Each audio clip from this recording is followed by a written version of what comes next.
Coming up on Big Ten today, the Michigan Wolverines 2 wins away from a hockey national title. Our crew at the Frozen Four tells us how the Wolverines stack up with BC. As we count down to the NFL draft, we'll be joined by former Ohio State star Steel Chambers, how he's preparing for the next step in his football journey. And lacrosse season heating up around the conference. We'll catch you up with the very latest on both the men's and the women's games on Big Ten today. Now.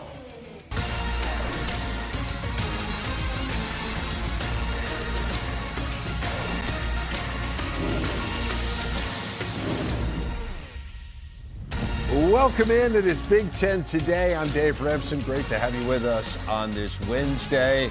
We had a team in the Final Four this past weekend. This coming weekend, it is the Frozen Four as Michigan continues its quest for a hockey national championship. That is today's big story. As we dive into it, the Wolverines are going to take on the top seed Boston College tomorrow night in Minnesota. It's game 2 of the national semifinals. Game 1 features Boston University and Denver. The Wolverines, the only Frozen Four team that was not a top 4 seed in the tourney. Remember, they knocked off the 4th seed Michigan State in round 2 to advance. For more on the build-up to tomorrow's showdowns, here are Rick Pizzo, Paul Caponigri, and Fred Pletch. Greetings from St. Paul, Minnesota in the XL Energy Center, site of the 2024 Frozen Four, Michigan making its 3rd straight appearance in the Frozen Four and 28th overall. That's the most in the history of college hockey. With that, welcome you inside the arena, affectionately known as the X. Rick Pizzo, Paul Caponigri, Fred Pletch alongside. So excited for this Frozen Four, a strong Frozen with 4 teams, any of whom could easily win the national championship. And this is the culmination, fellas. See summer-long workouts, the season, the conference grind. This is the promised land, and now 4 teams have the hope to take home the trophy that everybody was looking for when the puck first dropped on the season. Yeah, I mean, everyone, whether you're beaten up a little bit from the season, the bruises, they kind of go away when you walk into this building. You kind of saw the teams do that. The excitement, almost like a new season, or it's like Christmas morning. But for Michigan, the only non-number 1 seed, you know, people think they're the underdog. I don't think they do. Their confidence is high. 3rd straight year, as Fred knows, is being there every game. Really good stuff from Michigan. And then the teams they're facing, BC is going to be fun, but just a really good, exciting time to be here in Minnesota. And welcome to the Blue Blood Frozen Four. I mean, you've got everyone out east is hoping for a BC BU championship. I want to see Denver and Michigan go at it. Who can hit double digits in national championships, as they both have 9 coming into the weekend. But it's difficult to get here. Michigan in the Frozen Four for a 3rd straight year. And since this century started, only 5 teams have been to 3 straight Frozen Fours, and Michigan is doing it for the 2nd time. So kudos to Brandon Naurato and his staff. You bring up Coach Naurato, who was named the permanent coach right before last year's Frozen Four. So he and the staff have done this before. And Fred, it's unique, this layoff. You have almost 2 weeks in between the end of the regional final and the start of the Frozen Four.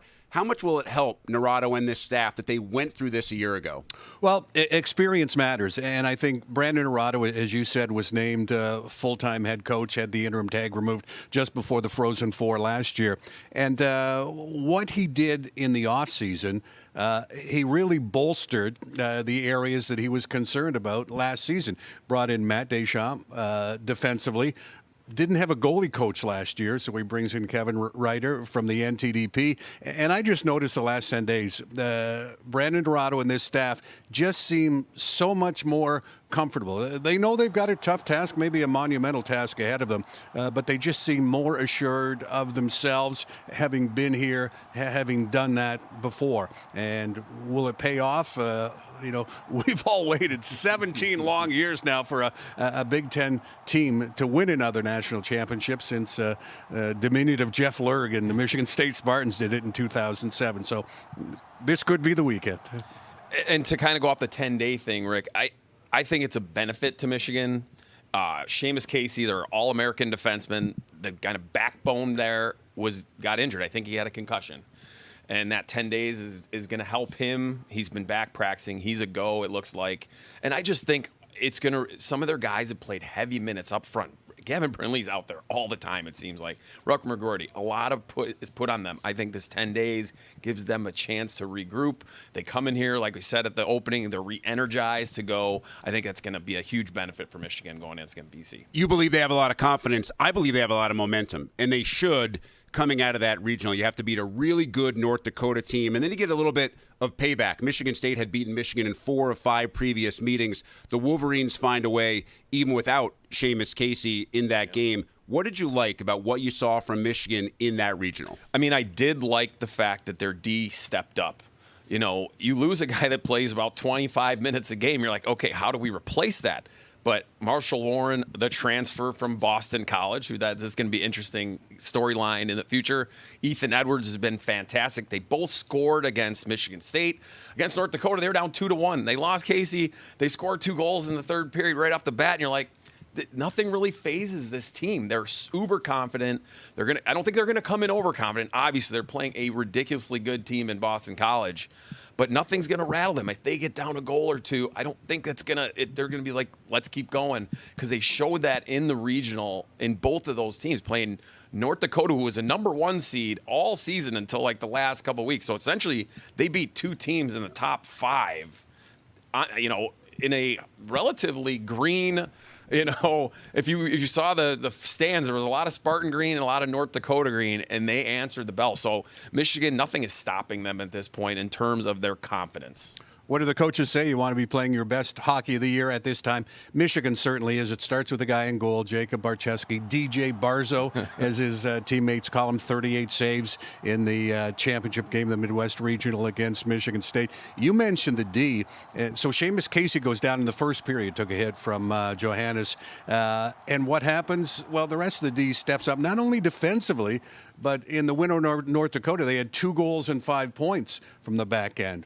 And it's I think Ethan Edwards has been a real difference maker since he's come back. Didn't play the first half of the season because of off-season shoulder surgery. He's come back, really solidified the D. And up front, I mean, they've got game breakers on every line now. They've kind of diversified the lines, moved Shifsky up with Brindley and McGroarty. So they've got great chemistry. And, some teams this time of year, their lines are set in stone. They're rolling them out time after time. You don't know with Michigan. They could have one line chart, and then the third shift, it's different because everybody has shown they can play with everybody.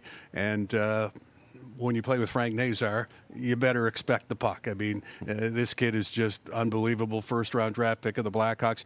And again, a kid who last year didn't play almost the first 3 quarters of the season. So all the freshman trials and tribulations that guys went through last year as freshmen, Frank Nazar has gone through as a sophomore, and right now, to bring it full circle, he's playing his best hockey in college right now. Yep. BC is the #1 overall seed. They're widely considered the best team and arguably the most talented team in all of college hockey. Fred, Paul referenced this. They are considered to be the favorite by those outside the Michigan locker room. You know the Michigan program as well as anybody, and I think it's safe to say there's no one that wears the maize and blue that considers themselves to be underdogs. No, this is a confident group, and it starts with the leadership. And when you talk about leaders, Rucker McGroarty, he captained the World Junior team. And there's, 7 players from BC that he was the captain of, and 4 more for his Michigan team.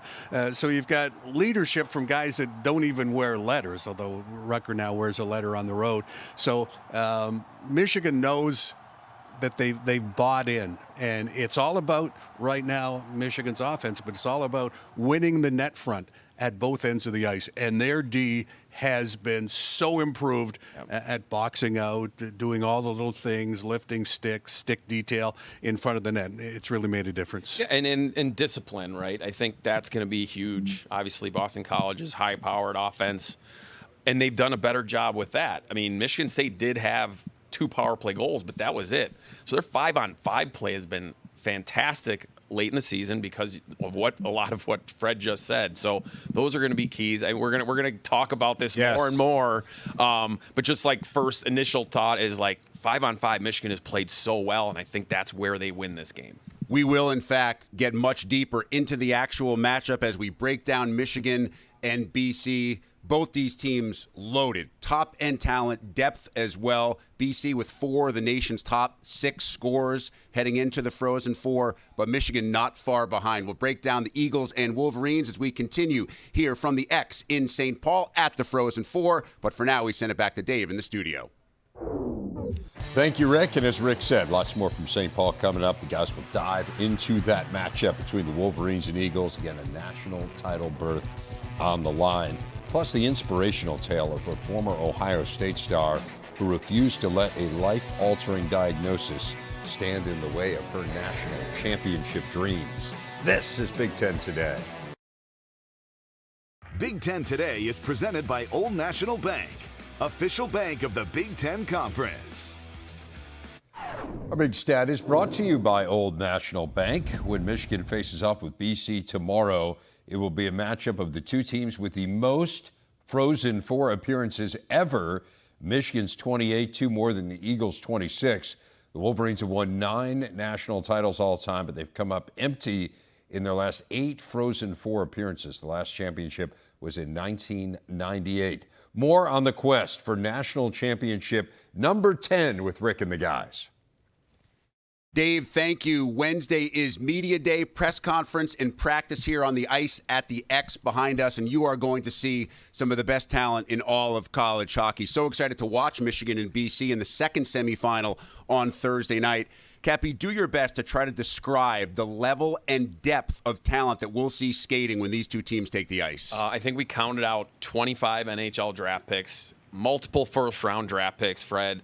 And what brings that more is the youth, too. Like, the top guys mostly are freshmen and sophomore. I mean, that's kind of the way college hockey's trending, and really college sports.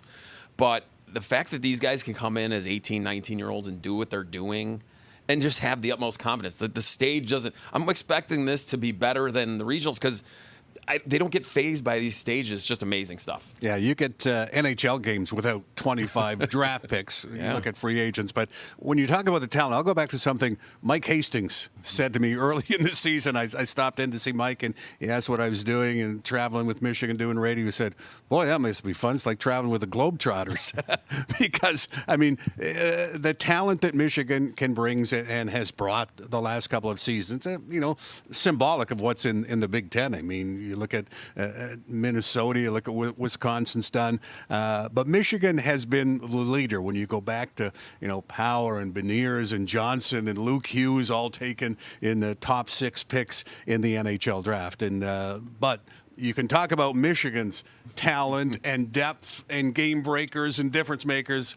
BC's got just as many, maybe more. And so many familiar faces for these guys when they take the ice on Thursday night because they'll be playing against each other, but they also played with each other. Couple of different teams at the World Juniors, Fred. It's always interesting to me when you play on this stage against guys that you were just teammates with a couple of months ago and how that familiarity kind of breeds itself into the game. No friends on the ice, right? I think I counted 10 former National Team Development Program players on BC.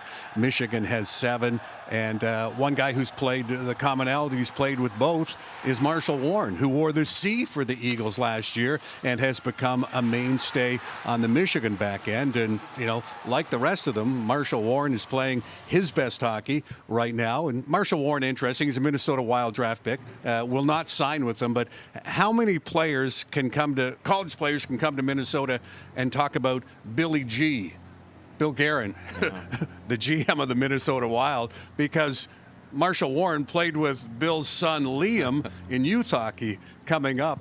So to call Bill Guerin, the NHL GM in town, Billy G, just speaks volumes about how small this hockey world is, I guess. You got to wonder how many text messages went back and forth with those guys, because specifically the guys from this year's World Junior team, they just won a gold medal in Sweden in front of that. So they have this kind of, this thing to go back on, but now you're facing each other. And, I'm sure there were some fun text messages, a little chatter, because I know talking to some of the guys when they got back, yeah, there was a lot of chatter because everyone was battling about who had the better school. Oh, we got this, we have this. So I'm sure the BC guys and the Michigan guys, well, we got this at our school, we got this. So I mean, it's just entertaining stuff, a little sidebar action. But I think it's going to bring a little more jam to this game. We want to win every game, but whoever wins here on Thursday night gets to play for the ultimate chip in all of college hockey.